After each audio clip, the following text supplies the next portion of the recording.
Oui, bonjour tout le monde. Alors, comme porte-parole de l'opposition officielle pour les aînés, évidemment, j'étais là pour les aînés notamment, et on n'a pas, en tout cas hier, on n'a rien entendu qui allait se traduire par de meilleures conditions pour les aînés ou des soins plus accessibles, ou même pour les patients. Personne ne pouvait nous dire que le projet de loi allait pouvoir donner des résultats concrets pour les patients sur le court terme.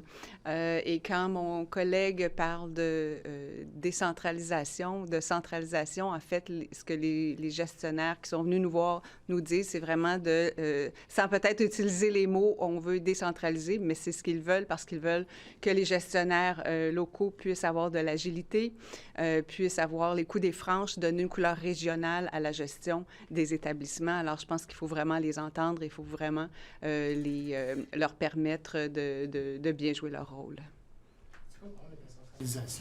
Si l'agence de santé a un meilleur pouls du terrain à travers des gestionnaires qui sont proches du terrain, puis peut envoyer les directives clairement aux gens qui sont sur le terrain, qu'est-ce que vous voyez comme problème à cette approche-là, disons, qui est plus top-down? L'approche centralisatrice top-down, comme vous dites, va faire en sorte que ça va être du mur à mur, alors que les gestionnaires ont bien dit que c'est pas une approche mur à mur qu'il faut, parce que dans certaines régions, il peut y avoir des besoins plus grands, par exemple pour des soins à domicile. Dans d'autres régions, ça peut être peut-être pour des chirurgies. Donc, il faut vraiment être capable de répondre aux besoins de la population locale.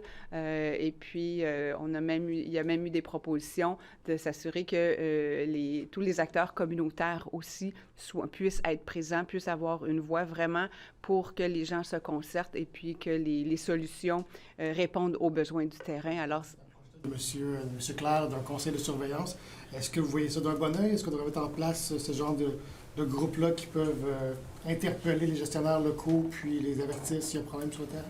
En fait, il serait trop tôt pour moi de m'avancer sur la structure qui est proposée par Maître Michel Clair. Par contre, le fait que la communauté doit avoir une voix pour que ça réponde aux besoins du terrain, je pense que ça, c'est une bonne avenue, c'est une bonne piste. Est-ce que je peux